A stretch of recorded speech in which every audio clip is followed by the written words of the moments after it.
तो जैसा कि आप सबने पार्ट 2 में देखा कि यूजिरो हानमा और बाकी सारे कुंफू फाइटर पीकल से फाइट करने के लिए गए थे, लेकिन आर्मी की वजह से ये सारे फाइटर्स वापस आ जाते हैं। वेल अब हमें बाकी और उसके नन्हे दोस्त रूमीना का सीन दिखाया जाता है। अब रूमीना कहता है, बाकी क्या तुम मुझसे लड़ना नहीं चाहते? रूमीना, तुम शायद मुझे सही से नहीं जानते। दुनिया का सबसे बेस्ट फाइटर होने में मुझे थोड़ी सी भी दिलचस्पी नहीं है। मुझे तो बस एक बार अपने डैड यूजिरो हानमा को हराना है। वैसे भी उस जंगली से कौन लड़ना चाहेगा? उतने पुराने तो पैरामिड्स भी नहीं है जितना पुराना वो जंगली पीकल है। अब रोमिना कहता है, मुझे यकीन नहीं होता बाकी, तुमने 100 किलो के बड़िंग मैंटिस को हरा दिया, लेकिन फिर भी तुम उस पीकल से लड़ना नहीं चाहते। देखो रोमिना, उसके जैसा दुनिया में सिर्फ एक ही है, इसीलिए उसका जिंदा रहना इंसानियत के लिए बहुत जरूरी है। अब हमें मिलिट्री बेस के अंदर पीकल का सीन दिखाया जाता है, जो ये सोच रहा होता है कि मैंने कुछ इस तरीके से जोर लगाया था, लेकिन मैं हवा में गिर कैसे गया। ये पीकल के लिए नया होने की वजह से पीकल की दिलचस्पी इसमें जाग गई। वो बहुत खुश था, आखिरकार इस बोरिंग जिंदगी में कुछ तो ऐसे लोग हैं जो मेरा सामना कर पाए। अब इसके बाद हमें सी किंग रित्सु का सीन दिखाया जाता है, जो अपनी टेक्निक की मदद से ईंटों को तोड़ रहा होता है। बाकी भी सी किंग रित्सु को देख रहा होता है और बाकी सी किंग रित्सु के पास जाता है और उनको कहता है कि सर, मुझे आपसे कुंफू सीखना है। लेकिन सी किंग रित्सु बाकी को साफ साफ मना कर देते हैं। देखो बाकी, मैं तुम्हें कुंफू नहीं सिखा सकता क्योंकि मुझे तुम में कोई दिलचस्पी नहीं है। सच कहूँ तो मुझे किसी भी काम में दिलचस्पी नहीं होती और इसकी मेन वजह है वो पीकल। अब बाकी सोचता है, जिसे देखो पीकल की पड़ी है। कायरित्सु बाकी को कहता है, देखो बाकी, मेरी बात ध्यान से सुनो, किसी से फाइट करना मेरे लिए उससे प्यार करने के बराबर होता है, इसलिए मैं पीकल से फाइट करना चाहता हूँ, उसकी ताकत को महसूस करना चाहता हूँ। अब बाकी वहाँ से चला जाता है। बाकी गलियों से गुजर रहा होता है और वो सोच रहा होता है, जिसे देखो पीकल की पड़ी है। अब तो यह पीकल भी बोर हो चुका होगा। दूसरी तरफ प्रोफेसर अल्बर्ट पिन कैप्टन स्ट्राइडम को बता रहे होते हैं कि पीकल ने पूरे 1 महीने से कुछ नहीं खाया, बल्कि पानी पर जिंदा है। कैप्टन स्ट्राइडम कहता है, हम सब जानते हैं प्रोफेसर, पीकल का जिंदा रहना साइंटिस्टों के लिए ही नहीं बल्कि पूरी मानव जाति के लिए जरूरी है। प्रोफेसर अल्बर्ट पिन कहते हैं, जानता हूँ कि ये अपने जमाने का महान शिकारी रहा है, पर है तो ये इंसान ही, ये अपने शिकार को खुद मार कर खाएगा।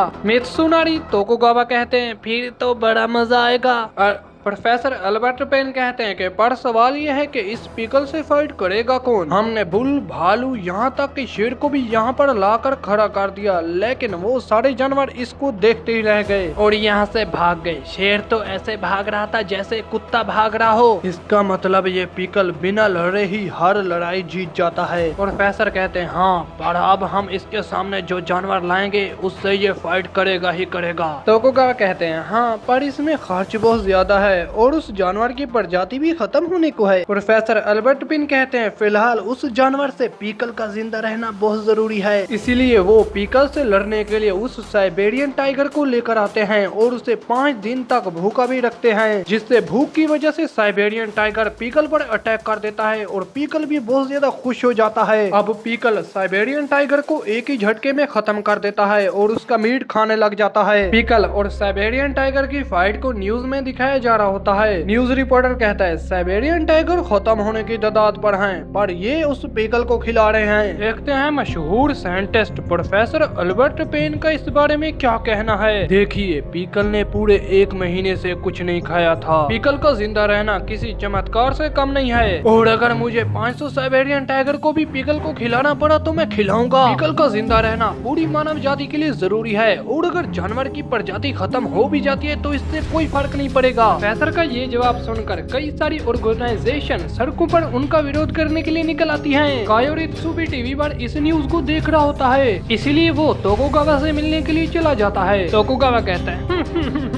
पुलिस वालों का तक काम ही है सवाल जवाब पूछना। ये बताओ तुम यहाँ पर कैसे आए हो? सुना है पीकल के लिए खाना ढूंढने में बहुत ज्यादा प्रॉब्लम हो रही है। हाँ, क्योंकि वो उस जानवर को खाता है जो उस पर हमला करने की ताकत रखता है, लेकिन सारे जानवर उसको देखकर ही भाग जाते हैं। कायोरित्सु कहता है, तो आपको पीकल का खाना ढूंढने में प्रॉब्लम हो रही है ना? तो सुनिए तोकुगावा, मैं पीकल का खाना बनने के लिए तैयार हूँ। तोकुगावा कहता है, नहीं, बिल्कुल भी नहीं, मैं किसी इंसान को उसका खाना नहीं बनने दूंगा। माफ कीजिएगा तोकुगावा, पर मैं इतनी आसानी से थोड़ी पीकल का खाना बन जाऊंगा। मान जाइए ना सर, पीकल versus sea king Ritsu, captain स्ट्राइडम। यही थी आज की वीडियो। उम्मीद है आपको पसंद आई होगी। पसंद आई हो तो लाइक करें और चैनल को सब्सक्राइब करें।